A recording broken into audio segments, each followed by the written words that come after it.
The moon fortress of Velcaris hung in space like a dark jewel, its jagged spires cutting across the void. Lights flickered along its surface. But most of the fortress was silent. Smoke drifted from broken corridors, and the low hum of machinery sounded like distant thunder. Inside the throne hall, the air was thick with tension. The great doors had been torn open, and alarms shrieked, warning of an intruder that none could stop. Empress Lyra stood at the center of the hall. She was tall and regal, with silver hair that fell like a river to her waist, and eyes that glowed faintly with psionic power. Normally, she was surrounded by her elite guards, soldiers trained to anticipate her every move and to die for her if necessary. But now, the guards were nowhere in sight. One by one, they had retreated into hidden chambers, leaving her alone with the threat that had breached her palace. From the shadows, the hum of the war machine grew louder. It was a massive construct, shaped like an armored predator, with claws that could tear through walls and sensors that scanned for living targets. Its metal limbs glinted in the flickering lights as it stepped into the hall. Sparks flew from broken consoles as it advanced, and the Empress's pulse quickened. Lyra's mind raced. She could feel the psionic field around her tensing. She could control energy, disrupt electronics, and even manipulate matter in small ways. But she was not a warrior. She had relied on her guards to fight her battles. But now, there was no one. Just the cold stone floor beneath her feet, and the danger closing in. Then, a figure appeared in the doorway. He was human. His armor was simple, scratched and dented from travel, and his rifle was held loosely in his hands. Ethan Cole, barely 26 years old, had been assigned to accompany the Empress for diplomatic reasons. He had trained as a soldier in the United Earth Defense Force, but he had never expected to face anything like this in the middle of an alien palace. Ethan's eyes scanned the room quickly. His training told him to take cover, to stay alive, to wait for reinforcements. But he saw the Empress, alone, her psionic energy radiating around her like a warning flare. He did not hesitate. He ran forward, putting his body between her and the machine. The war machine paused, its sensors locking onto him. Its claws raised, and a metallic screech echoed through the hall. Ethan braced himself, planting his feet firmly on the ground. He raised his rifle, fired once, twice, and then dropped behind a fallen pillar to reload. The Empress's eyes widened. She had never seen a human act like this. "Why are you doing this?" she demanded, her voice sharp but trembling. Ethan ducked behind the pillar, then peeked around. "Because no one deserves to die alone," he said simply. The words were so human, so direct, that Lyra paused. Guards never spoke like that. They never questioned orders, never acted out of compassion alone. She felt something unfamiliar stir inside her curiosity, maybe even admiration. The war machine lunged, claws striking where Ethan had stood moments before. He rolled to the side, fired another round, and this time managed to hit one of the machine's joint servos. Sparks erupted, and the creature staggered, but it was not enough. It turned back toward the Empress, its sensors flickering. "Move!" Ethan shouted. He grabbed Lyra's arm. She stiffened, unsure if she should resist. "Where?" she asked, though she already sensed the urgency. "Anywhere safe," he said. "Follow me." Lyra did not hesitate. She trusted him in that moment more than any of her guards. Together, they ran through the ruined corridors of the fortress. The walls were cracked, and the floor shook beneath their feet as explosions echoed from deeper inside. Smoke filled the air, making it hard to breathe, but Ethan kept going, guiding her with a hand on her back and a steady, determined pace. As they ran, Lyra noticed how the human moved. He did not run blindly. He watched the environment, ducked under falling debris, avoided traps, and fired at anything that tried to stop them. Each time a piece of the ceiling fell, he pushed her out of the way. Each time a mechanical guard appeared, He stood in front of her, firing without hesitation. "Your soldiers, why did they leave?" Lyra asked during a moment of relative safety, her voice low. Ethan glanced at her. "They probably thought you were going to be safe without me," he said. "Or maybe they were scared." The Empress frowned. Guards never ran from her. To see the humans act like that, it was a revelation. "Humans are different," Ethan continued. "We fight for each other. Not just for orders. Not always. Sometimes we fight because we can't stand to see someone die if we can stop it." Lyra considered his words as they navigated through a narrow maintenance tunnel. Sparks from exposed wiring lit their path, casting shadows that danced across the walls. The Empress used small psionic bursts to disable security gates, letting them pass. Though she had never relied on her own power to fight. "Why help me, human?" she asked again. "I am not your ruler. My empire is not yours." Ethan shrugged. "Doesn't matter," he said. "Right now, you're alive. That's enough." His simplicity surprised her. There was no hidden agenda, no politics, just a desire to protect, to survive, to keep someone else alive. Lyra felt a strange warmth, a new sense of understanding. They emerged into the central hall again, but the war machine had not stopped. It crushed the floor with its heavy feet, swinging its claws to destroy everything in sight. Ethan fired continuously, using every shot he had to slow it down. Lyra watched, helpless, but fascinated, as he moved like a storm, deflecting debris, aiming precisely, risking his life at every moment. Suddenly, the floor beneath them shook violently. A section of the hall collapsed, separating them from the shuttle bay. Lyra felt panic rising, but Ethan's hand gripped hers firmly. "We're not done yet," he said. They climbed over rubble, slipping on wet, metallic surfaces. Sparks flew from broken power conduits, and the smell of burning oil filled the air. Ethan stopped every few steps to cover her, to fire at approaching mechanical sentries, and then helped her over obstacles. Each time she faltered, he was there, steadying her, pushing her forward. For the first time in her life, Lyra realized what it was like to be protected not by duty or fear, but by someone's choice. This human, fragile compared to her guards, was braver than anyone she had known. She felt a strange mixture of fear and admiration, confusion and gratitude. Finally, they reached a side exit that led to a narrow tunnel. The shuttle bay was ruined, the main doors torn apart, and the vacuum of space hissed through the broken walls. Ethan pulled Lyra into the tunnel, away from the open air, and crouched beside her. They were both breathing hard, sweat and soot covering their faces. "You okay?" Ethan asked. Lyra nodded, though she was still shaken. He gave a small smile, tired but unbroken. "Good. That's all that matters right now." For a moment, neither spoke. The sound of distant explosions echoed through the fortress, the war machine still roaming, relentless. But in that narrow tunnel, away from the immediate danger, something had shifted. Lyra saw the human clearly now. Not just as a soldier, not just as an escort, but as someone who could stand firm when everyone else fled.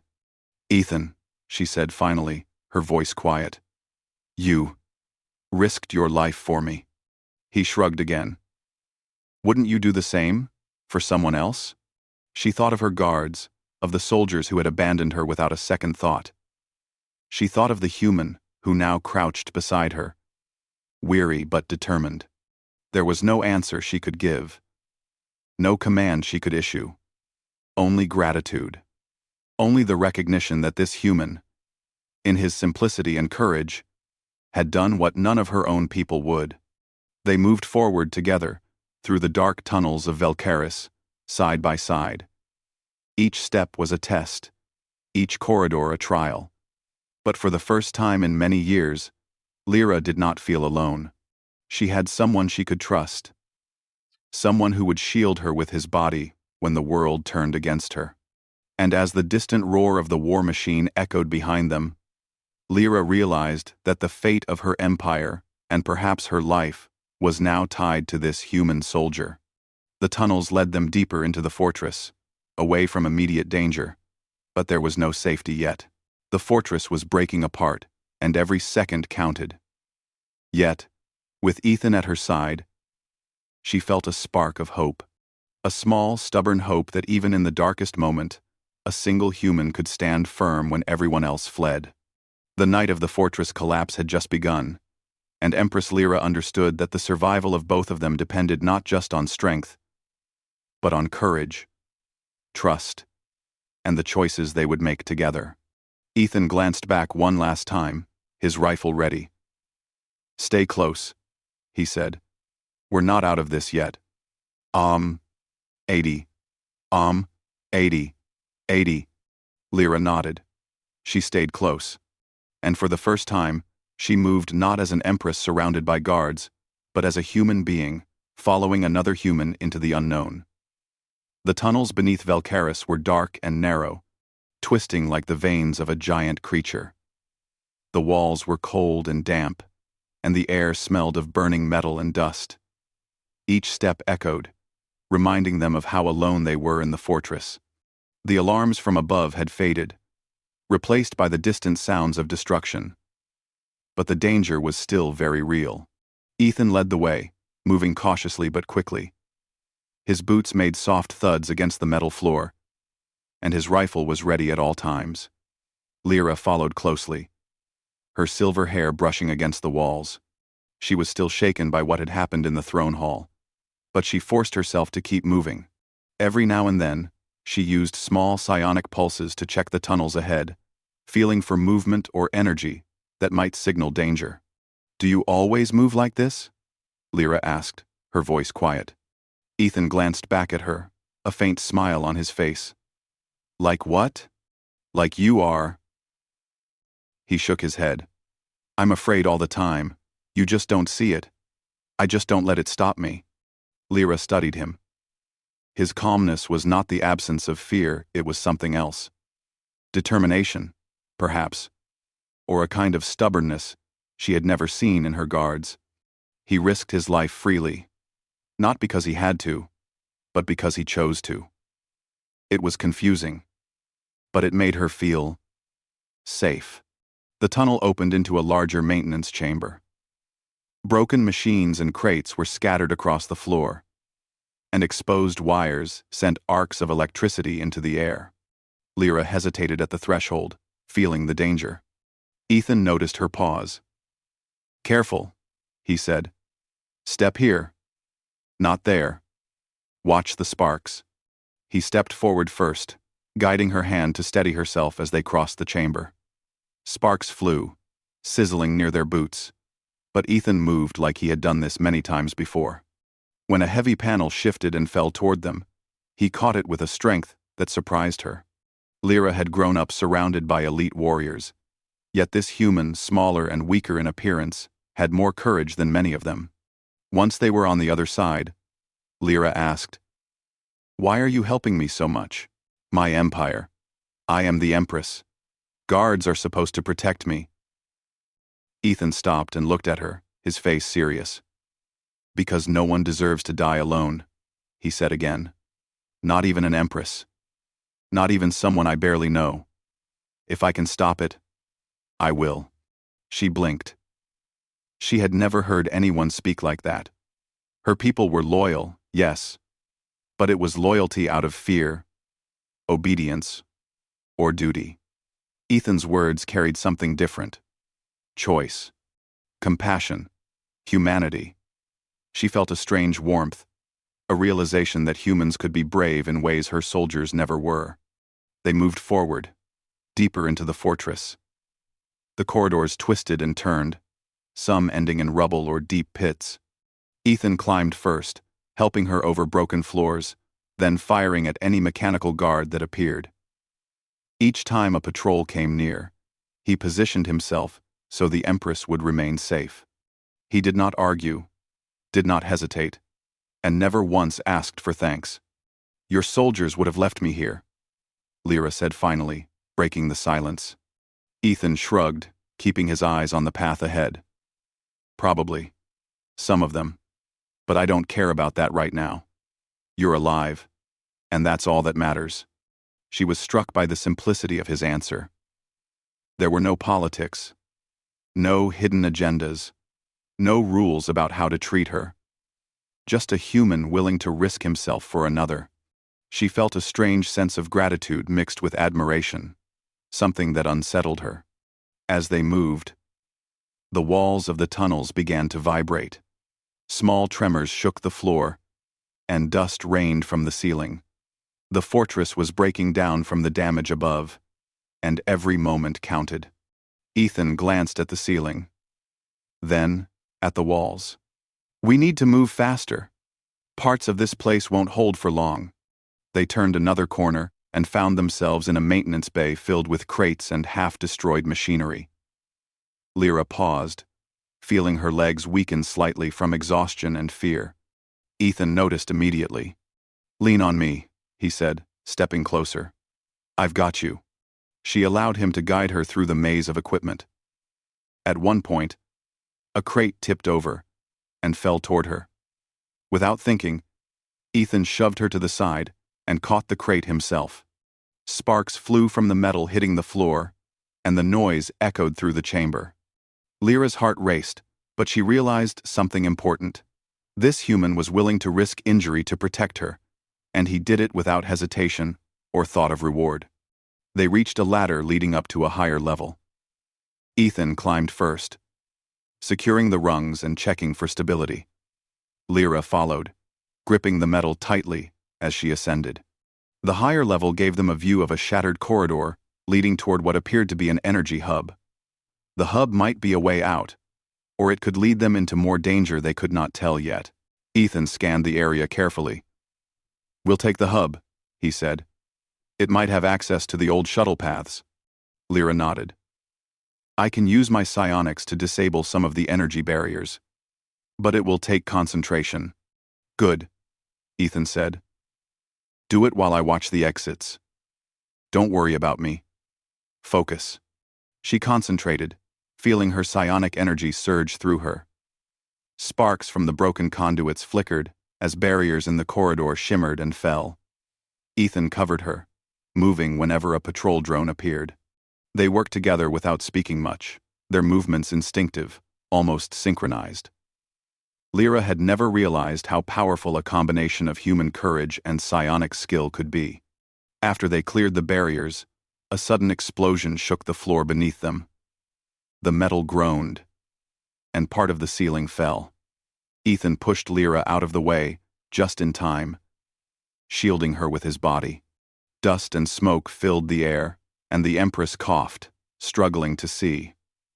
When the debris settled, she looked at him in shock. You saved me again, she said, her voice trembling. Ethan brushed off the dust. I told you, didn't I? I won't let you die alone. The words echoed in her mind. Alone. She had never felt that word carry such weight before. Her guards had always been there, but they had been obedient, not brave. Ethan was different. He chose to protect her. That choice mattered more than any army. They continued through the tunnels, moving cautiously but steadily. As they progressed, Lyra noticed subtle changes in Ethan.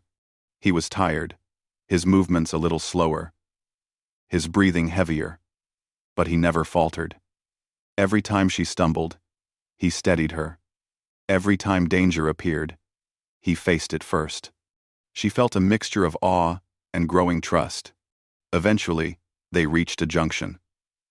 One path led deeper into the fortress, where more danger awaited. The other seemed to lead upward, where the surface of the fortress was partially destroyed and exposed to vacuum. We have to go up, she said. It may be risky, but staying below, we might not survive. Ethan nodded. I was thinking the same thing. Stay close. Follow my lead. They climbed the remaining metal stairs, each step creaking under their weight. Outside, The view was terrifying. The throne hall they had fled from lay in ruins, smoke and fire rising. Broken metal floated in the vacuum of space, and the war machine still moved across the shattered floor, relentless and unstoppable. Ethan pulled Lyra into a small alcove, shielded from the vacuum by a partially intact wall. They crouched there, catching their breath. Lyra's mind raced. She had survived the throne hall, the corridors, the maintenance bay, but she knew the danger was far from over. "You're incredible," she said quietly, looking at him. "None of my guards." Ethan shook his head, smiling faintly. "I'm not incredible. I just don't run when someone needs me. That's all." She studied him, realizing that he was more than a soldier. He was a human being who could choose courage over fear, life over self-preservation. It was something she had never experienced in her empire. She felt an unfamiliar emotion, respect, yes, but something deeper.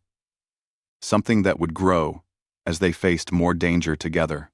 They moved on, finding a narrow path along the edge of the fortress. Metal beams jutted out into the void, and a few broken walkways swayed dangerously. Lyra's hands gripped the railing, but Ethan placed a hand gently on her back, steadying her.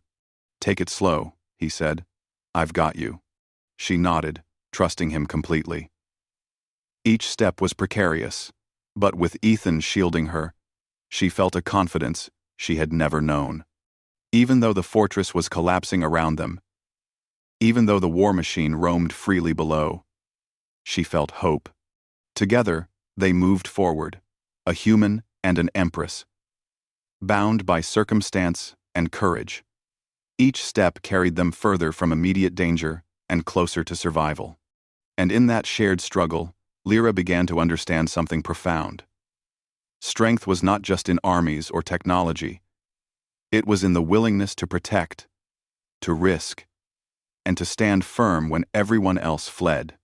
The tunnels ahead were dark, uncertain, and dangerous, but Lyra no longer felt alone. She had a human soldier at her side, one who had shielded her with his body, fought beside her, and chosen to protect her when no one else would. And that choice, she realized, was more powerful than any weapon in her empire. The path along the edge of the fortress was narrow and dangerous. Broken metal walkways swayed slightly under their weight, and the vacuum of space yawned below them. Lyra gripped the railing tightly, feeling her heart pound in her chest. The fortress was falling apart, but with Ethan at her side, she felt a little safer. He moved steadily, careful with every step, always placing himself between her and the open void. "Keep your eyes on me," Ethan said softly. "Not on the drop." Lyra nodded. Her usual pride as an empress made it hard to admit fear, but now she could not hide it. She had never faced anything like this before. The walls of her fortress, the place she had always considered safe, were crumbling, and a war machine still hunted them relentlessly. She could feel its sensors scanning for them somewhere below. Ethan paused at a junction where two narrow walkways led in different directions. He scanned the area carefully, his rifle ready. "That way," he said, pointing to a slightly wider passage that led upward toward a ventilation shaft. "It's not ideal, but it's our best chance." They moved quickly, but carefully. Lyra felt her muscles straining, her legs aching from the constant climbing and running. She stumbled once, and Ethan caught her instantly, his strong hands steadying her. "You okay?" he asked. "I am," she said, forcing a small smile. "Thanks to you." He shrugged, brushing off the compliment. "Just keep moving. That's what matters." The ventilation shaft was narrow and dark. Lyra squeezed through first, feeling the metal walls pressing against her sides. Ethan followed closely, keeping a hand near her back to guide her and protect her from sudden movements. The shaft twisted and turned, sometimes plunging downward slightly, then rising again. The fortress trembled beneath them, and loose panels rattled as they moved. After a few minutes, they reached a larger maintenance room. Broken machinery littered the floor, and sparks flew from exposed conduits.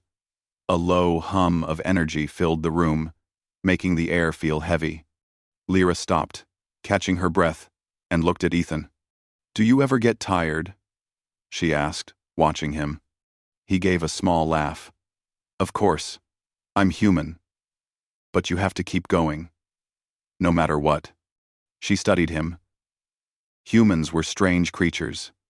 They were smaller and weaker than most of her soldiers, yet they could endure things that seemed impossible. They could make choices in the middle of danger that changed everything. Ethan was living proof of that. He had risked his life for her, again and again, without hesitation. Suddenly, a loud crash shook the room.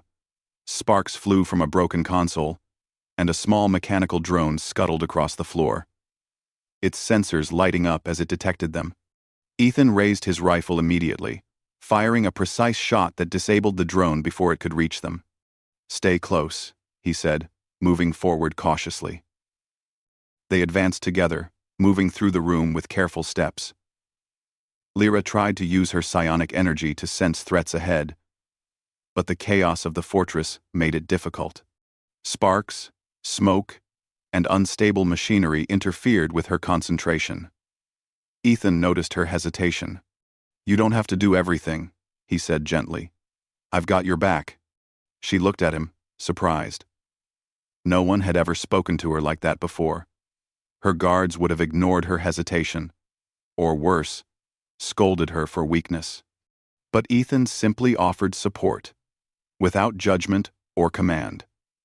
She felt a new kind of trust forming, one that went beyond duty or obligation. They reached a narrow corridor leading toward the surface of the fortress. The metal floor groaned under their weight, and pieces of debris fell around them. Lyra moved carefully, using her psionic power to stabilize a few loose panels, while Ethan covered her, scanning for threats.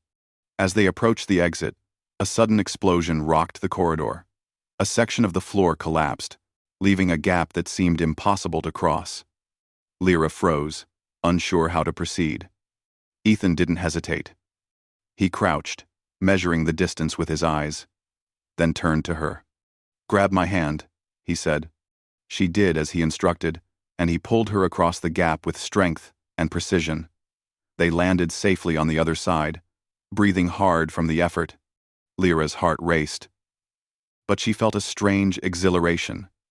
She had survived this moment because of him, and she could feel their bond growing stronger with each danger they faced together.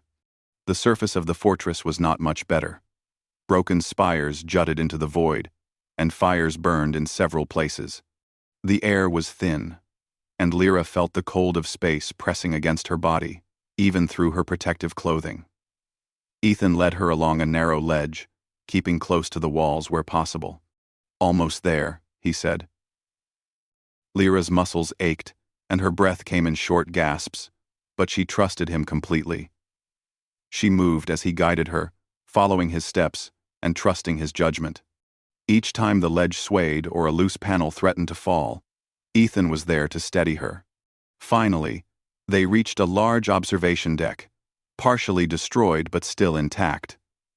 From here, they could see the war machine below, searching for them, and the ruined throne hall in the distance. The sight made Lyra shiver, but she also felt a sense of relief. They had made it this far. Ethan set her down gently. "We need a plan," he said, scanning the area. "We can't stay here for long." "The fortress is collapsing." Lyra nodded. She felt exhausted, but her mind was already working. She could use her psionic energy to disable some of the remaining defenses, but it would take focus. She looked at Ethan, who was watching her carefully, ready to protect her at a moment's notice. "Do you trust me?" he asked. She hesitated, then nodded. "Yes, I do." Ethan gave a small smile. "Good. Follow my lead, and we'll get through this." She concentrated, sending pulses of psionic energy toward the nearby machinery. Sparks flew, lights flickered, and several broken panels shifted, creating a safer path. Ethan moved beside her, keeping watch and covering her from any sudden threats. As they navigated the newly cleared path, they came to a large chamber where a damaged energy core hummed dangerously. Loose conduits sparked, and the floor was unstable.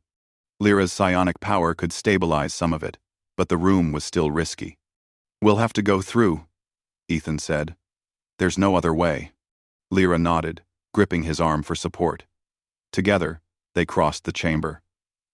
Sparks flew dangerously close, and Lyra felt her heart pound in her chest. Ethan shielded her with his body whenever a surge of electricity leapt from the damaged core. Each step was a test of trust, courage, and endurance. Halfway across, a piece of debris shifted, threatening to trap Lyra's foot. Ethan reacted instantly, pushing her out of the way and taking the impact himself. She gasped, feeling fear for the first time, not for herself, but for him. "You okay?" she asked, panic rising in her voice. He shook his head, brushing off the debris. "I'm fine. Don't worry about me. Focus on getting through." 10. Her heart pounded, but she followed his instructions. Step by step, they moved across the chamber, until finally, they reached a safer corridor beyond. Lyra collapsed onto the floor, exhausted, and Ethan crouched beside her, checking for injuries. "Still alive," he said with a faint smile. "That's good." She laughed softly, though it was shaky. He shrugged, as if it were nothing. "I told you. I won't let you die alone." For the first time, Lyra realized the depth of his courage. It was not the courage of a soldier following orders, but the courage of someone who chose to protect another. Even when it was dangerous and exhausting, she felt something stir inside her, a mix of gratitude, admiration, and something she could not yet name. They rested for a moment, catching their breath. The distant sounds of the fortress collapsing echoed through the corridors. But for now, they were safe. Lyra studied Ethan, noticing the small details. The way he scanned the environment constantly. The careful way he moved. The faint lines of exhaustion on his face. He was human, yes, but unlike anyone she had ever known. "We need to keep moving," he said finally, standing and offering her his hand. "The fortress won't hold much longer." She took his hand, feeling the strength in his grip. Together, they moved forward, deeper into the fortress, each step carrying them further from immediate danger and closer to survival. Lyra had faced many challenges in her life, rebellions, assassins, and political intrigues, but none like this. None had tested her as deeply as this human soldier, who had shielded her with his body, fought beside her, and chosen to protect her when everyone else fled. And as they moved forward, she realized something important. The survival of both of them depended not just on skill or power, but on trust, courage, and the bond they were forming. In that moment, Lyra understood that strength was not only in armies or weapons. It was in the willingness to stand firm, to protect another, and to face danger without hesitation. And Ethan Cole, human soldier, had shown her that, in the most extraordinary way,